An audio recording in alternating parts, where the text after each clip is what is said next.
অনেকদিন থেকেই আমি ওকে বলছিলাম দই ফুচকা খাওয়াতে হবে। এই দই ফুচকা আমার প্রিয় খাবারের মধ্যে একটা। ভীষণ ভালো লাগে আমার খেতে। খুবই ভালো লাগে। এতবার বলার পরেও শেষমেশ একদিন নিয়ে এলো দোকান থেকে আসার সময়।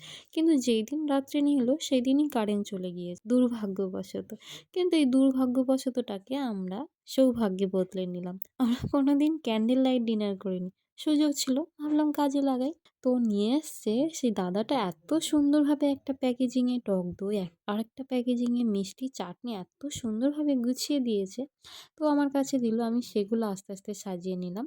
আর বাড়িতে রান্না হয়েছিল রুটি আর ঘুগনি, অমাবস্যা ছিল বলে।